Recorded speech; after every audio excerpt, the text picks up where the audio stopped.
Hello and welcome to Attacking Third, a CBS Sports soccer podcast. I'm Sandra Herrera, lead NWSL writer for CBS Sports, joined today, as always, by my colleague and co-host Lisa Roman, NWSL analyst and broadcaster for CBS Sports. On today's episode, we have a special interview ahead of the 2023 NWSL season. Be sure to subscribe to us on YouTube so that you never miss out when we go live or our exclusive interviews. Today, we welcome former professional goalkeeper in NWSL, former assistant coach of Afghanistan women's national team, and the new vice president of soccer operations and GM of Orlando Pride, Haley Carter. Welcome to the show. Thank you, Sandra. Well, I'm excited. Yeah, listen, we were chatting a little bit off mic and we were saying how excited we were to have you on the show, just because we've chatted with a lot of folks. And executives aren't ones that we get into often. So we're always excited whenever we get the opportunity to chat with good people just like yourself. It's a newly formed and elevated role as VP and GM in the executive leadership role in the Orlando Pride office. So let's start with that. Talk about this new role for you. What's it going to be like for you, sort of overseeing all these different elements of all things Orlando Pride soccer? Yeah, so it's really, truly the intersection of business and soccer, right? Which is one of the reasons I was so attracted to it, among many reasons, which we can talk about as we move through this. But it is the traditional sense, what you would expect of a GM, right? Managing player transactions, being a liaison with the league, liaising with the Players Association is necessary, and navigating salary cap and all of those really sexy things, right? The things that you would anticipate a general manager would be doing. But it also is navigating a higher level business conversations and ensuring that we are building a narrative and sharing that narrative and really telling the story of what's happening with the club, with our major partners and sponsors and the community, and making sure that we're really engaged and involved. That's one of the club's biggest priorities right now, is ensuring that we're engaged in serving the community as much as possible. So navigating both the business side of things, managing the budget, and bringing together our marketing team and incredible folks like Jackie Maynard with the athletes, with the staff, and overseeing not just the soccer side of it, right, but the operational side of it as well, and ensuring that players are being supported the way that they need, staff are being supported the way that they need to be supported, and not just technical staff, but our medical staff, support staff, etc. Managing the logistics side, the security side, facilities, all of that good stuff. That is such a hefty list of your job description. And it is such a big job that comes with a big list, but it's your first day essentially on the job. And besides, setting up the office, getting some more purple gear, I mean, what are going to be your first steps in this new role? So a couple of things. My goals, I guess, for the first 90 days really is about relationships. It's about building relationships with the players, with the staff, with the community, with the league. And that's my personal priority for the club, right? For the team, for the staff, our biggest priorities are really setting that tone. Now as we've entered preseason, setting the tone with the culture that we're trying to build, the identity that we're trying to build, the values and the focus on details, and being hardworking athletes, working harder than anybody else.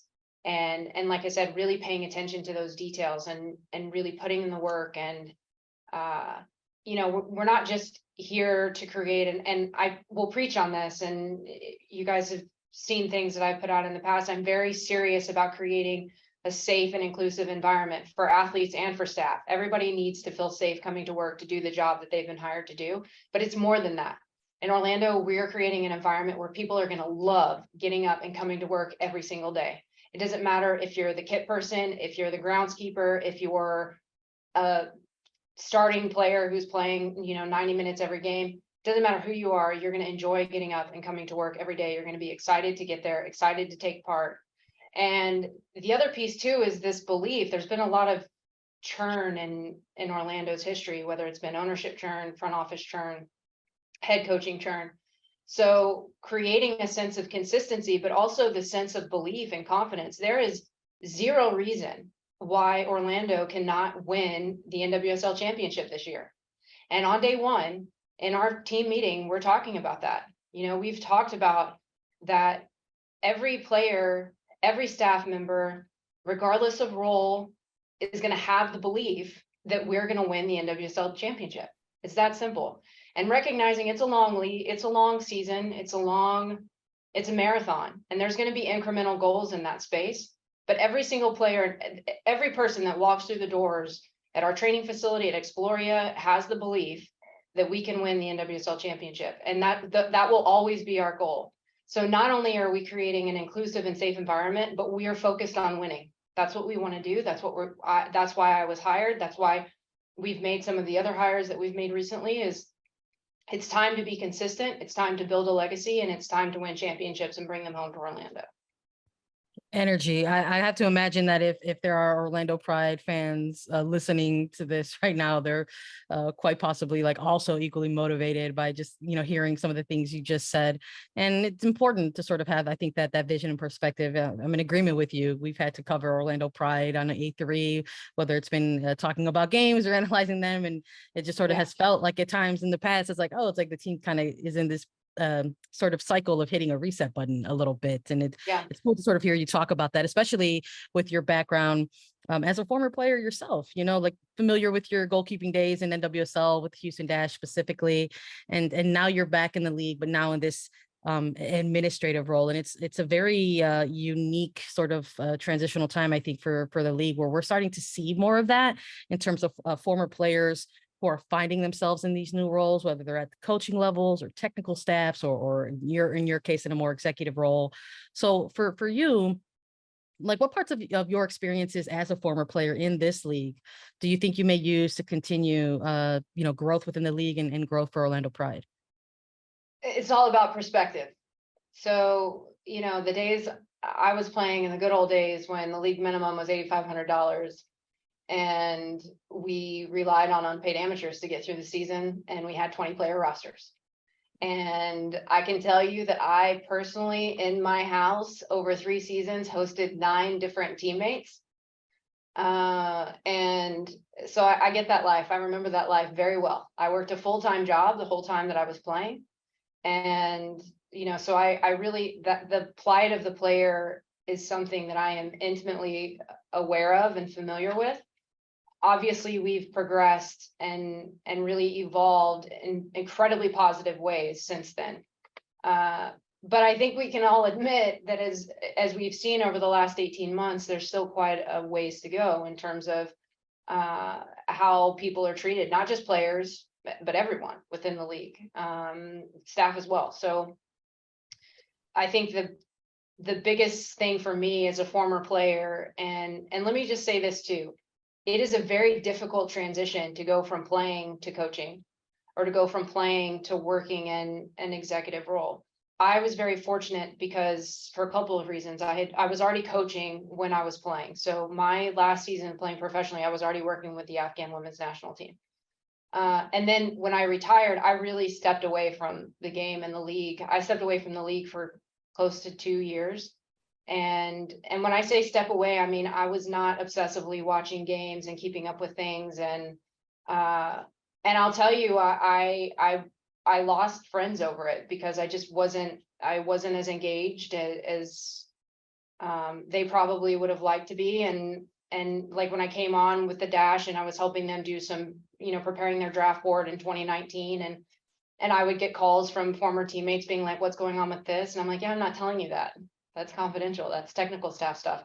And it is a hard transition to make.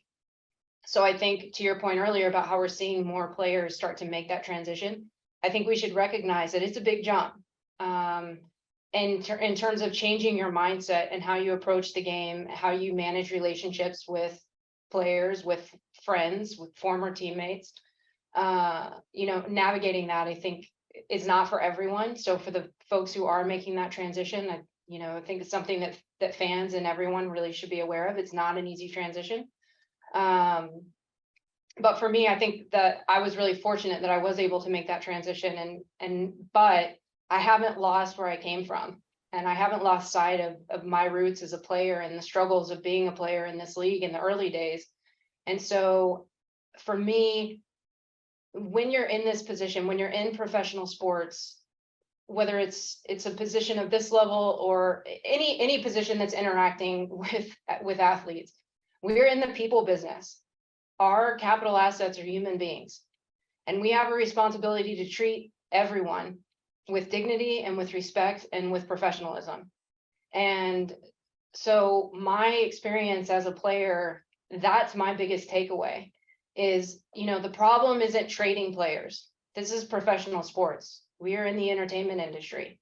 That's how it goes. It's still a business. We have to win championships. The problem isn't trading players. The problem is how you communicate with players, how you make players feel when you have those hard conversations. Do they feel like you thought about everything going on in their personal life? You thought about what their personal and professional goals are on and off the pitch. And when you've made a decision, a business decision that they may disagree with, that you've really thought through that. And let's say that you have an athlete who needs a little bit more time than the time off that's required in the CBA between trades, for instance, that you're giving them that additional time off. You're not just sticking to what the CBA minimum requirement is, but that you're actually going out of your way to ensure that this player is transitioning and in a better place. And I've been asked sort of what my leadership philosophy is, and I could go into that, but what I will tell you about my priority for athletes and for staff, and this is true really of anyone that comes to Orlando is at some point going to leave Orlando. So if you're a professional athlete, at some point you're going to leave, whether you're traded, you're waived, you retired, at some point your time in Orlando is going to come to an end. And my goal is that every individual that comes to Orlando leaves Orlando feeling good about their time at the club.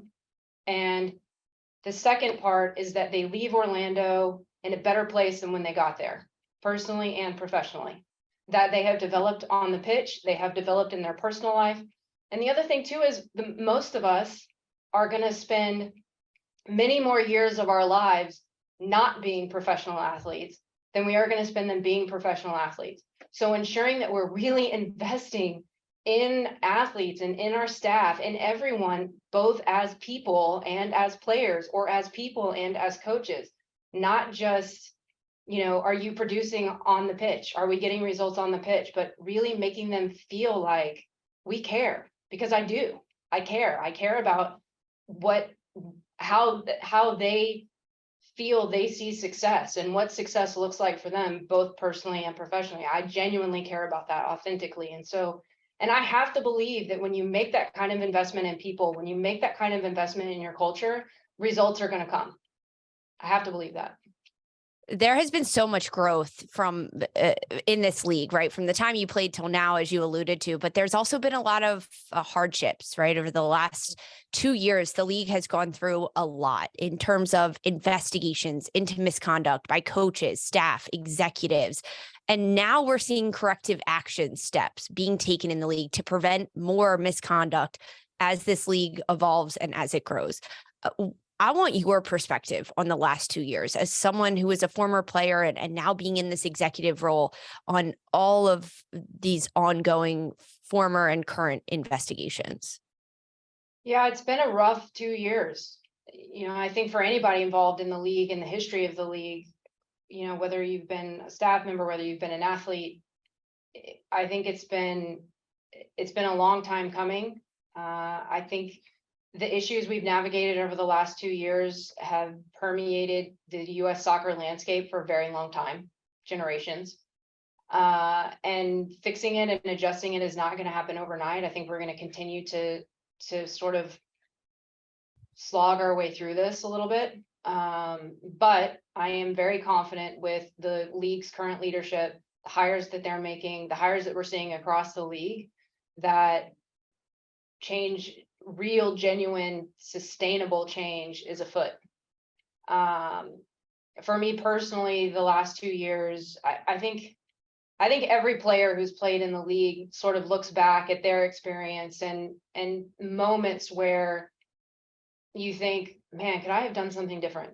Could I have responded to that differently? Was there something else going on there that I was missing?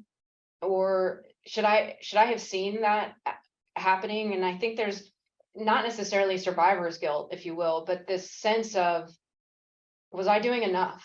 Was I doing enough for my teammates? And it's something I think I've struggled with personally, and it's very interesting to me also because of my experience working with the Afghan women's national team.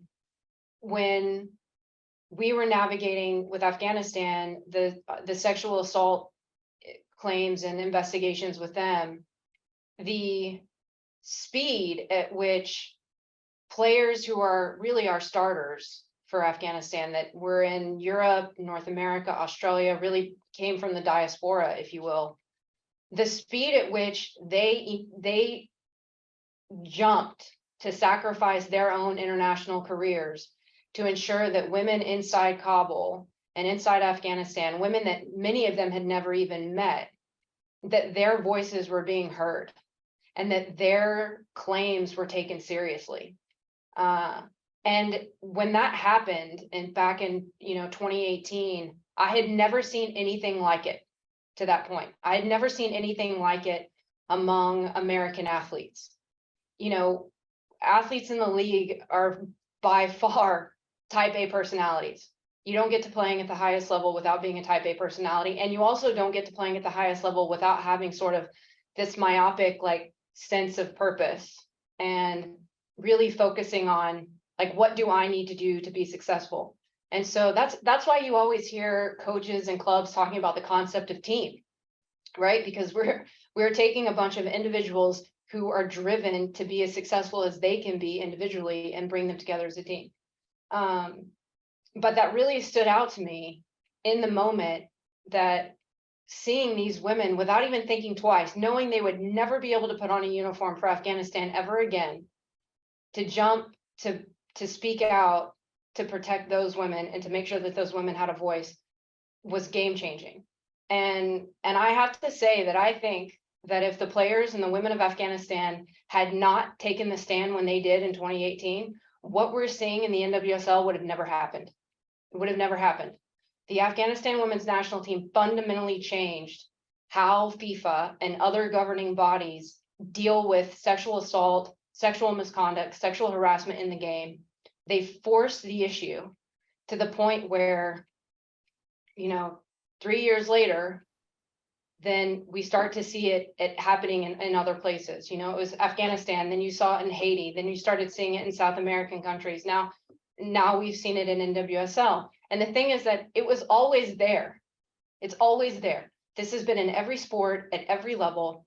And so to see them make that happen, and it just cascaded to the point where now we have athletes in the NWSL who are standing up for each other. And the perfect example is how quickly Alex Morgan came to defend Monashem, and to stand up for them and their journey, Sinead and Mana. So, and 3 or 4 years ago, I don't think that happens. So I'm confident that players taking ownership, because we've all felt it. Like I said, we've all felt it over the last 2 years. So players taking ownership and looking out for teammates and ensuring that standards are raised and are maintained, and folks are held accountable for anything that is below bar is critical. But again, I also think that we're seeing these hires across the league at various clubs, at the league itself, that I'm confident that everyone's going to be in a place of holding everyone else accountable. And it kind of has a negative tone to it, right? Like holding everyone accountable, but it's that the concept of the rising tide, right? As our talent and hires gets better, how we approach things, as our transparency increases, everyone is going to get better. And ultimately that's what we want. We want the NWSL to be the premier, most attractive league for the best women's footballers in the world. That's the goal.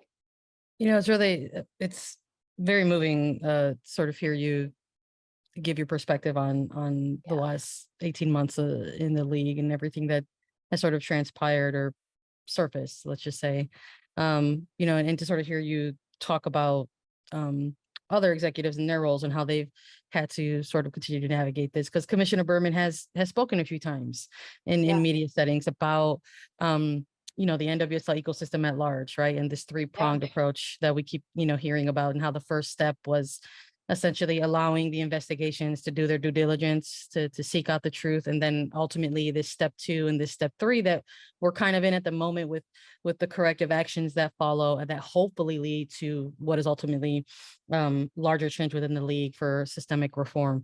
And it sort of just feels like, even just hearing you talk about, like, it just sort of feels like currently there just happen to be more resources available finally to players, whereas before there were not, whether that's something like a collective bargaining agreement, a fully recognized players union, anti-harassment policies, things like that.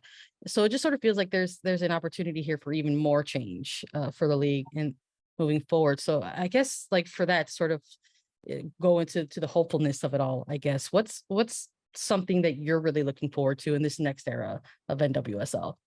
I'm really looking forward to continued investment, right? I think one of the reasons I was so attracted to Orlando is because of the personal commitment and investment of the Wilf family.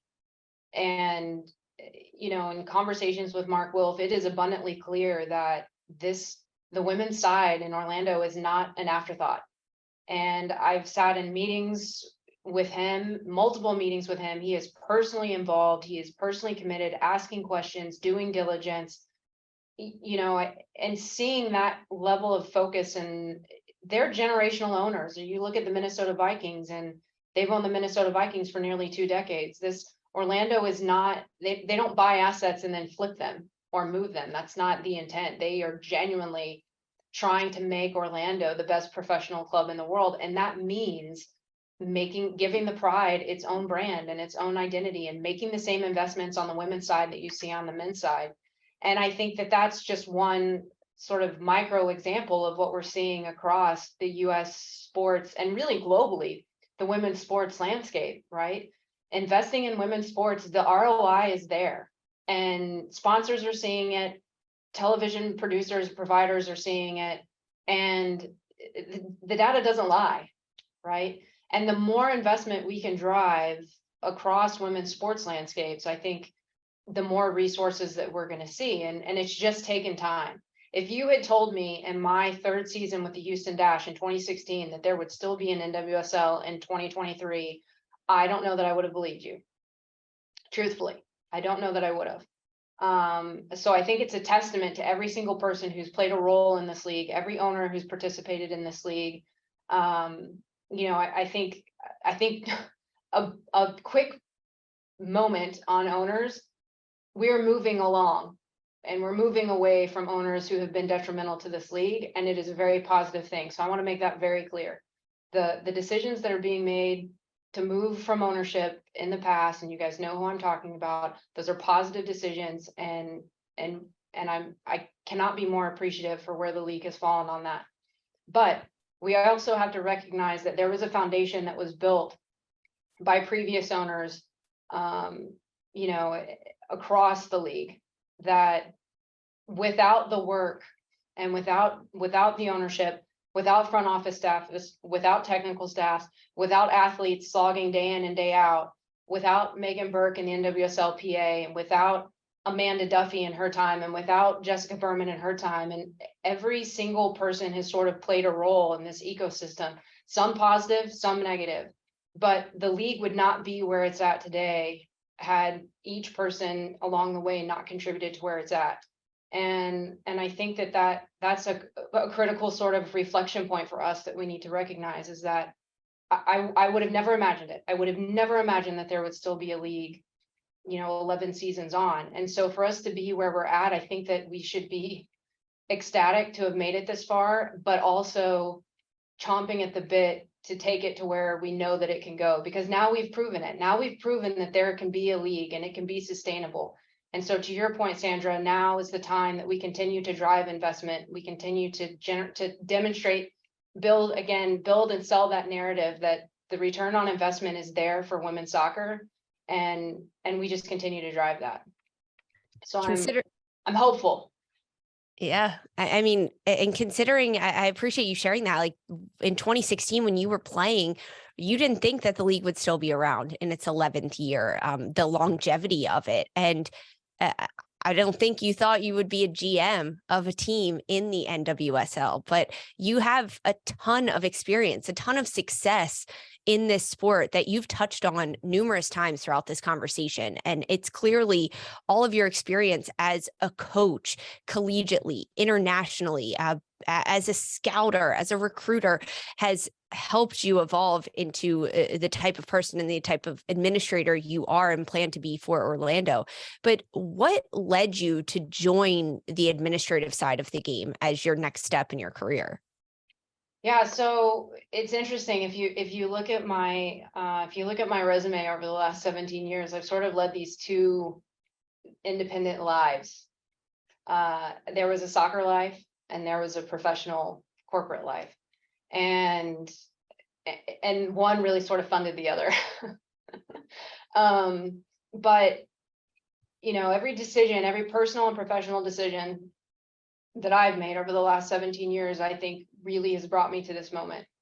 And having the conversations with the Wolf family and watching what has happened in the league over the last 18 months, I decided really it was time to get off the sidelines.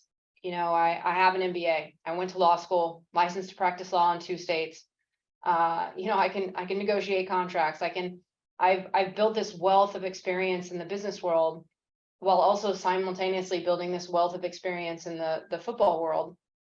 And it's time to bring those passions and professions into one position and to really go after it, because I've been very outspoken about opportunities for improvement within the game, whether it's within the league, whether it's at the international level, and navigating conversations with FIFA, and it's time to be a part of the solution. I think for years, I have a voice and a platform and I've managed to use it, but for me to be able to really effectuate change, I need to be in it. And like I said, every personal and professional decision, my decision to go to law school, was driven by my desire to give back to the soccer community. So whether it was advocating for players, advocating for coaches, helping navigate employment agreements and that sort of stuff, every decision that I've made has led me to this place. And I just reached a point where I was like, we need good people in this league, and I have to believe I'm one of them.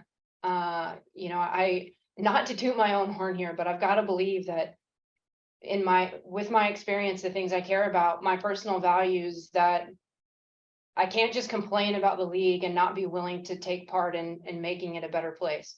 And so when this opportunity became available with the Will family, and Orlando and Bloom Sports reached out to me about interviewing for the position, immediately I jumped at it.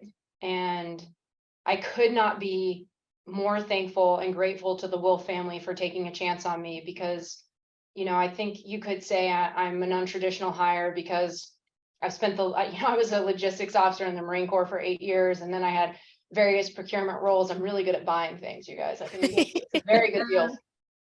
But I have still lived this life and developed things on the soccer side. And so for me, have you guys ever heard of the Japanese term ikigai? You guys ever heard of that?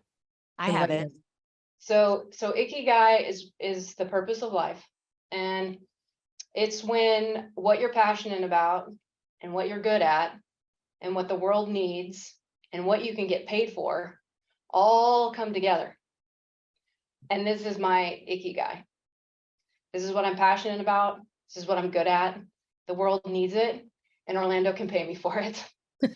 I love that. I love that. Orlando's a team that's taking its first steps into their preseason right now, and Yeah. they're a club that they've had an active offseason, whether it was the official promotion of Sub Hines to head coach, big free agency re-signing in Marta and her return to the club. Lots of players from last year's roster sort of making re-signings with the club.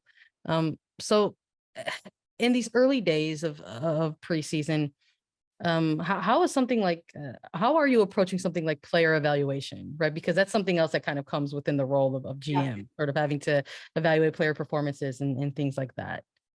Yeah, so I've got a really great partnership with Seb and the staff that he's brought on board. So I will tell you that everything that we do is very collaborative. I'm a big believer in disagreement. I encourage it and welcome it, and so long as it's respectful. But we have a very collaborative, very sort of open environment that's very much based on a growth mindset in everything that we do. So as far as player evaluations are concerned, it's something that we approach collectively. And Seb being a relatively younger coach, and he's got 5-6 years of experience now, but ensuring that he is supported in doing his evaluations and what he believes is happening with players' performance. And then of course, I have access to the same platforms that he has access to. And my big thing is being present. I very much believe in being present. So I'm at Sylvan as long as the team is at Sylvan. If I can get out to training, I'm going to be out to training. So really how we kind of do it is he evaluates with his staff and I evaluate, and we really sort of come together and have conversations and really, ultimately decisions are resting with me, but it's very much a collaborative dialogue discussion on what we see long-term, short-term, where we want to make investments, how we want to focus on development. One thing that is really big for us is not just player evaluations, because anybody can evaluate a player. Anyone can look at a player and be like, oh, this player is not good at this, they're not good at this, but they are good at this and they are good at that. Anybody can do that. But figuring out now, based on what you've seen and evaluating a player, what a player needs to work on, what skill set we want to maintain, but where we need to grow, tactically, technically, physically, what that looks like. That's where the real challenge is. And that's really where we're putting a lot of our focus. And so now that we've started preseason, one of our main priorities is ensuring that every single player has a very comprehensive individual development plan. And again, this kind of goes back to that investment piece, right? Like, we want players to know that we care about their development. And so putting together a process that's very formal, very codified, but simple for players to understand and participate in the process of developing that and what that individual development plan looks like. So they know that we're not just evaluating you. We're evaluating you, and then we're going to together develop a path for you to get where it is that you need to be, both for the club and for the team and for the league and for yourself personally.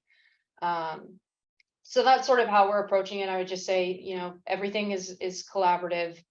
It is very much we, not I. It drives me nuts when general managers use the word I.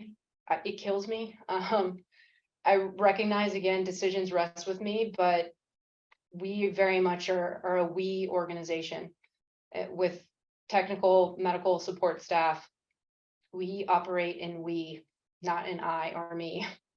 So I love that. Haley, this has been a fantastic conversation with you so far. So thank you so much for giving us the time today. But, whenever we try to close out these interviews, we always try to do it with maybe some fun questions to close things out. You mentioned already sort of having that collaborative sort of relationship and conversations with your head coach in Seb Hines. So I got to ask, like, he's kind of an Orlando pro at this point in terms of the city. Has he given you any pro tips on getting integrated into Orlando as a city? His advice was get a place that's as close to the training facility as possible. That's and I agree with him. I talked to Haley McCutcheon today a little bit about, because I just have arrived and I'm trying to figure out where I'm going to live. And I was talking to Haley about it, and she was asking me where I was thinking about living. And I said, I'm looking at places as close to the training facility as possible. But the way she raised the question was, she was like, so where in the city? I'm like, girl, I am almost 40 years old with the child, and I care about school districts and how far am I from the grocery store, and like, is it like a really nice Publix? Like, I was just like, no, love that. I want a commute that is no more than 7 minutes. And I want to be able to ride my bike to Publix. So I'm going to be as close to Sylvan as possible while you and the players can be as, down in the city, living your best life. I love that. I love Yeah. that for you. That's a great, I think that's a great response for folks who aren't catching this interview with you on YouTube, perhaps just consuming it as a podcast through the earphones. They are missing out on the excellent purple accents that you have right now.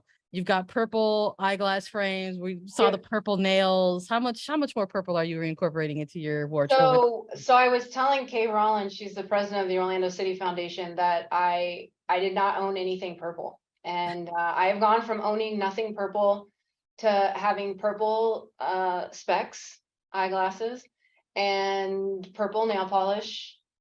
And I think I've got a necklace that has some purple accents in it, but I'm accessorizing. Okay. I've got it, which is not something I do very often, by the way, you guys. I don't know if you can tell, but I'm not really an accessorizer, but I do love fun glasses. I have glasses in every color. I did not have them in purple though, but now I have them in purple. And so, but Kay was telling me now that I'm in Orlando, anytime I go shopping, purple is going to like scream out at me, and I'm going to want to buy it because you never know when I might wear it. We'll see about that. But yes, I have gone from owning literally nothing purple, lots of orange. I still have plenty of orange, but now I got to build up my wardrobe. All right.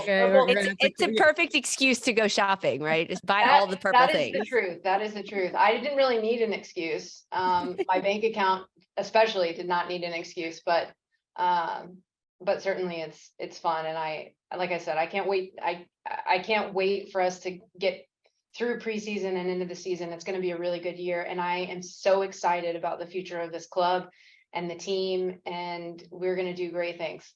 We're excited to see you get more and more purple too as the year goes on. It'll be a progression. You guys talk to me in November. I'm going to say we're going to have to follow up and check in on the color coordination of the closet and how much is purple versus everything else. But I love that. Good energy. Let's end there. Thank you so much, Haley, for joining us today. Thanks to everybody who has been listening along to Attacking Third. Download, follow, listen to us anywhere you get your podcast. You can watch us too. Please subscribe to youtube.com/Attacking Third to get alerts for whenever we go live and our exclusive interviews. For Sandra Herrera, Lisa Roman, and Haley Carter, this was Attacking Third.